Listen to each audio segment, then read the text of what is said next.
Fala meu povo, tudo bem? Eu sou o professor Renato Amigo, seu professor de Química, com muito prazer que eu te convido hoje para assistir a aula de número 11 do primeiro bloco de aulas, o bloco das aulas de Química Geral e Inorgânica. Se você quiser maiores informações sobre os 3 blocos de aula, Química Geral e Inorgânica, o bloco 1, bloco 2, Físico-Química e bloco 3, Química Orgânica, você vai acessar o meu site, o www.quimicadoamigo.com.br. Além das listas das aulas dos 3 blocos, você ainda encontra uma série de links interessantes contendo alguns artigos científicos aí da química que podem ajudar você na resolução de alguns trabalhos aí escolares. Também você encontra uma série de orientações de estudos e você encontra, além de tudo isso, listas de exercícios às quais você faz o download gratuitamente. As listas estão conversando com os blocos das aulas. Então, se assistiu a aula 11 aqui, você vai lá, você vai ter uma lista para a aula 11. Você tenta resolver a lista aí na sua casa e depois, na sequência, a gente posta videoaulas resolvendo essas listas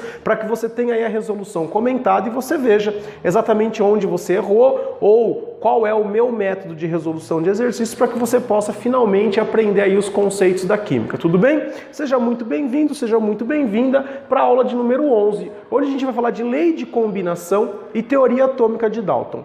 Pessoal, a gente vai iniciar agora uma série de 3 ou 4 aulas falando sobre os modelos atômicos. Pessoal, a gente pode abordar modelo atômico de diversas formas, né? Eu posso vir aqui e falar, o modelo atômico de Dalton é assim, o modelo atômico de Thomson é assim, o modelo atômico de Rutherford é assim e o modelo atômico de Bohr é assim. Eu prefiro não abordar dessa forma porque dá a impressão que o cientista se trancou num quarto, num laboratório e ficou lá pensando e elaborou um modelo atômico. Isso não é verdade.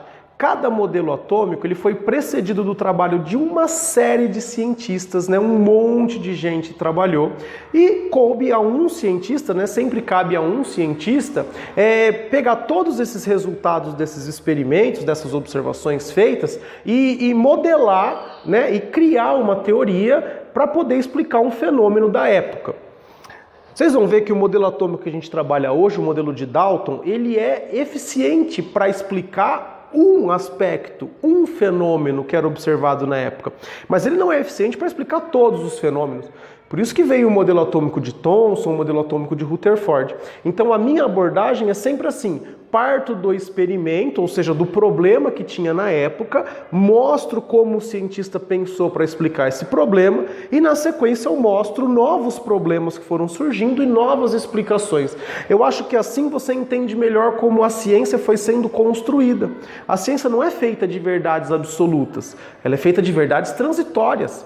Porque o que era verdade aqui na época de Dalton já não era mais verdade na época de Thomson. E menos ainda na época de Rutherford. E nem por isso um cientista também briga com o outro. Ah, você desenvolveu uma teoria mais avançada que a minha, então eu quero te matar. Não tem nada a ver. Muitas das vezes, um cientista, vou só pegar um exemplo, Rutherford era aluno de Thomson, Bohr era aluno de Rutherford. E eles vão construindo conhecimento à medida que novos problemas vão surgindo, novas tecnologias vão surgindo, é necessário explicações um pouco mais aprofundadas. E é isso que a gente trabalha, iniciando pelo modelo atômico de Dalton. Como que Dalton propõe o modelo atômico dele? Ele não estava dentro do laboratório e falou, hoje eu vou propor um modelo atômico. Isso é uma mentira. O que aconteceu é que ele pegou dados de vários experimentos que estavam sendo realizados na época, ele elaborou uma série de experimentos também, ele propõe uma lei, a lei das combinações, e a partir da análise desses resultados experimentais, ele propõe um modelo atômico. Eu espero que você entenda essa abordagem e que você consiga acompanhar o meu raciocínio. Se você não conseguir, volta, assiste novamente, assiste a aula de leis ponderais, ela é muito importante, apesar de que a gente vai recapitular ela aqui, tudo bem? Vamos lá, então eu tenho uma experiência onde eu vou usar carbono e oxigênio. Aqui eu não estou usando a notação que você aprende na escola, O2. Eu sei que é O2, mas aqui a gente vai usar uma notação, né? A gente só está abreviando o nome. Ao invés de escrever carbono, eu escrevi C. Ao invés de escrever oxigênio, eu escrevi O. Tudo bem? O que Dalton fez, né? Dalton, Proust, Lavoisier, o que eles fizeram? Eles fizeram experimentos variando a massa, né? Combinando massas diferentes. Então vamos lá. Se eu combinar 3 gramas de carbono com 4 gramas de oxigênio, O que vai acontecer quando eu faço essa combinação? Eu vou gerar 7 gramas de um produto A. Eu vou chamar aqui, ó, produto A. Produto A. Tudo bem? Gerei 7 gramas do produto A e não me sobrou nada. Tá? Não sobra nada. 3 gramas de carbono interagem perfeitamente com 4 gramas de oxigênio. Presta atenção. Se eu fizer o seguinte aqui, ó, eu vou manter essa massa aqui, ó. Eu vou manter aqui, ó, 3 gramas de carbono. E eu vou aumentar um pouquinho aqui. Eu vou, de repente, colocar, sei lá, 6 gramas de oxigênio. Tudo bem? Coloquei 6 gramas de oxigênio. Quando eu faço essa interação, eu não tenho 9 gramas do produto A. Eu continuo obtendo apenas 7 gramas do produto A. Olha lá, eu continuo obtendo 7 gramas do produto A, porém agora vai aparecer um excesso, com 2 gramas de excesso de oxigênio. Então sobra 2 gramas de oxigênio que não reagiram. Isso é basicamente a aplicação da lei de Proust, né? Por quê? Porque tem uma proporção. Se eu aumentei esse aqui, eu tenho necessariamente que aumentar esse aqui também. Eu aumentei esse aqui na ordem de 50%. Eu teria que aumentar 50% esse aqui também. Quer ver um exemplo? Se eu colocar aqui, ó, 6 gramas de carbono, eu preciso de 8 gramas de oxigênio, aí eu produzo 14 gramas do mesmo produto A. Olha só que interessante. Produzi e não sobrou nada, não teve excesso. Então o que eu sei? Eu sei que a proporção é de 3 para 4, de 6 para 8, de 12 para 16. Existe uma proporção. Isso Proust e Lavoisier já haviam discutido, né? Lavoisier discute que a soma das massas dos reagentes, ou seja, da situação inicial, tem que ser igual à massa final. Aqui, ó, 3 com 4 é igual a 7, 3 com 6 é igual a 9, 7 com 2 também é igual a 9. Tudo bem? Essa ideia aqui a gente trabalhou na aula de leis ponderais. O que o Dalton faz? O que o Dalton percebe? Olha só que interessante. Eu vou apagar esses 2 experimentos aqui que eu fiz, esse último experimento que eu fiz aqui, ó. Eu vou apagar esse aqui e eu vou continuar a brincadeira aqui. Digamos que eu mantenha fixa essa massa aqui, ó, 3 gramas do carbono. Agora presta atenção, se eu colocar 8 gramas do oxigênio, olha o que a gente esperaria, né? O que a gente esperaria? A gente esperaria que formasse o quê? 7 gramas do produto A, 7 gramas do produto A, e sobraria o quê? Sobraria 4 gramas de oxigênio. Não é isso que a gente espera? Porque a proporção é 3 gramas de carbono para 4 gramas de oxigênio. Eu produzo 7 gramas do produto A e o que eu colocar a mais de oxigênio vai sobrar. Qual foi o grande detalhe? Isso não aconteceu. O que aconteceu foi que a gente formou 11 gramas, mas não do produto A. A gente formou 11 gramas de um produto B e não sobrou nada. Olha só que interessante. Existiam combinações diferentes entre os elementos. Os elementos carbono e oxigênio não combinavam-se apenas de uma forma. Eles não combinavam só 3 gramas de um com 4 gramas do outro. Eles podiam se combinar em valores, né, de massas diferentes. E olha só outra coisa que dá para perceber com esse experimento. Ó, o 3 aqui eu mantive, não mantive? Olha o que aconteceu aqui com a massa de oxigênio. Quando eu dobrava a massa do oxigênio, eu obtinha um novo produto. Isso chamou muito a atenção de Dalton, e Dalton, a partir da análise desta evidência experimental, que foi baseada nos experimentos de Proust e Lavoisier, ele começa a elaborar, ele começa a pensar numa teoria atômica. Na verdade, ele retoma essa palavra átomo dos gregos, Leucipo e Demócrito, 2 filósofos que acreditavam que as coisas eram feitas de partículas muito pequenas que seriam indivisíveis. Essa palavra átomo vem do grego, né? Anão, tomo, divisível. Não dá para separar, não dá para dividir. E o que ele pensa, então, o Dalton? Imagina que aqui dentro tem um pacotinho de átomos de carbono. E aqui tem o mesmo pacotinho de átomos de oxigênio, porém, os átomos de oxigênio são um pouco mais pesados que os átomos de carbono. Você vai imaginar o seguinte, você que não está conseguindo visualizar, pensa assim em meia dúzia de maçãs, né? 6 maçãs, e coloca isso em cima de uma balança. 6 maçãs representam uma certa massa, tudo bem? Agora vamos pegar 6 melancias. A quantidade de melancias e maçãs é exatamente a mesma, porém a massa de 6 melancias é muito maior do que a massa de 6 maçãs. Então foi isso que o Dalton sacou. Ó, aqui dentro tem um tanto de átomos de carbono. Aqui dentro tem o mesmo tanto de átomos de oxigênio, só que eles apresentam massas diferentes. Então, digamos aqui que eu consiga fazer um produto que é uma combinação de um átomo de carbono e um átomo de oxigênio. A proporção é 1 para 1. Tudo bem? Então aqui eu tenho X, aqui eu tenho os mesmos X, então eu vou produzir um certo número lá de produtos. Tudo bem? Agora, aqui eu continuo com o mesmo tanto de átomos de carbono, só que aqui eu tenho o quê? Eu tenho o dobro de átomos de oxigênio. Então eu posso combinar 1 para 1, mas eu também posso combinar 1 para 2. E aí eu gero produtos diferentes.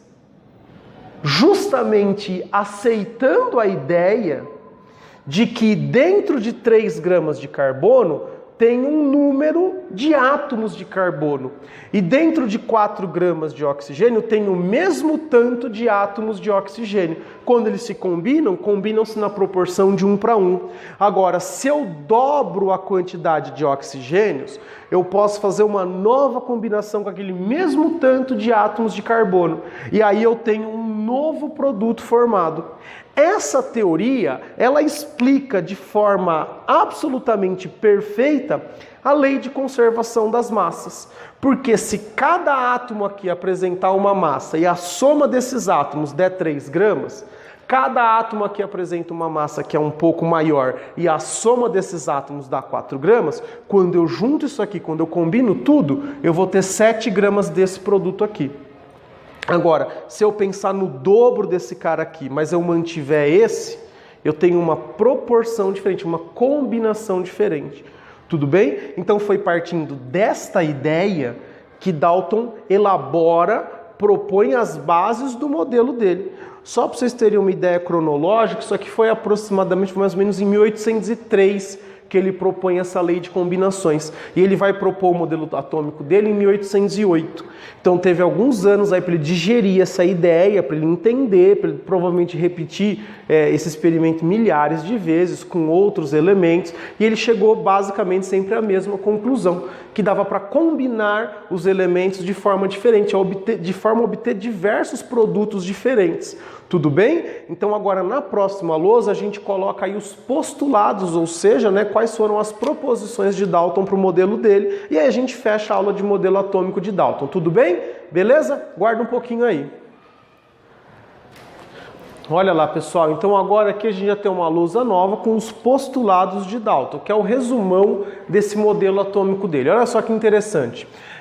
Primeiro, ele propõe então que a matéria, ele volta, retoma lá as ideias de Leucipo e Demócrito e propõe que a matéria seja formada por átomos. Tudo que existe, quer esteja no estado físico que esteja, pode ser no estado sólido, pode estar no estado líquido, pode estar no estado gasoso, é formado por átomos. Os átomos para Dalton, eles eram indivisíveis e indestrutíveis. Ou seja, como ele é a menor partícula da matéria, não dá para eu dividir ele e também não dá para eu destruir. Tudo bem? Não tem como destruir um átomo. Ele imaginava que os átomos dos diversos elementos, então átomos de hidrogênio, todos eles são iguaizinhos em massa, seja, apresentam a mesma massa e apresentam o mesmo formato. Porque nessa época ainda tinha um pouquinho daquela filosofia dos alquimistas, então eles acreditavam que os átomos tinham forma, tinham cor, né? Eles acreditavam que, para eles, o átomo de ouro era amarelo, átomo de cobre era alaranjado. Então eles acreditavam que os átomos, que eram aquelas partículas minúsculas, tinham a mesma característica do objeto macroscópico.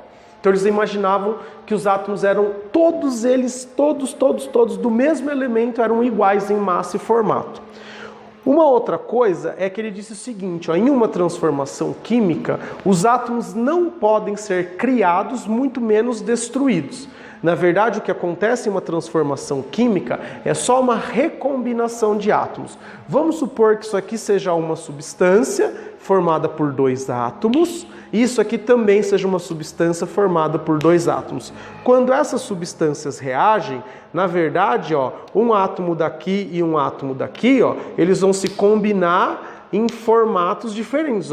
Aí, aqui tinha 2 pretinhos, aqui tinha 2 vermelhinhos. Agora inverteu, né? Aqui tem um vermelho com um preto, aqui tem um preto com um vermelho. Então, na verdade, continua tendo o mesmo tanto de átomos aqui, só que eles só estão combinados de forma diferente, ou seja, estão em estruturas diferentes. Tudo bem? E um último postulado que ele diz: os átomos são neutros. Tudo bem? Ele não fez nenhum tipo de afirmação sobre características elétricas da matéria. Então a gente pode concluir que os átomos eles eram neutros. Tudo bem? Eles não tinham carga elétrica.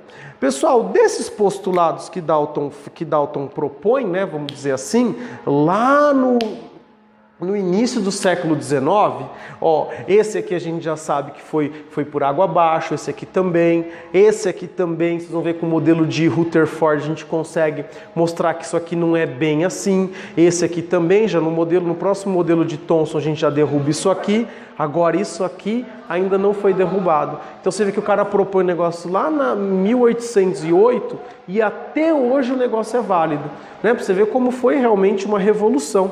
E a princípio, galerinha, não foi a comunidade científica não abraçou essa ideia e falou: nossa, o Dalton é gênio. Na verdade, eles tentaram explicar lá os experimentos das leis de conservação de massa, lei de proporções definidas, leis das combinações. Eles tentaram explicar de outras formas, mas nenhuma teve o mesmo sucesso que a teoria atômica de Dalton. E aí, obviamente, depois de muito tempo sendo questionada, ela acabou sendo aceita. Esse modelo aí nas escolas, ele é conhecido como modelo bola de bilhar. Tá? Então, já que a gente tem que fazer um modelo, e você lembra que modelo, né, não é uma verdade, né? O átomo não é assim. Mas este modelo representaria muito bem o átomo de Dalton.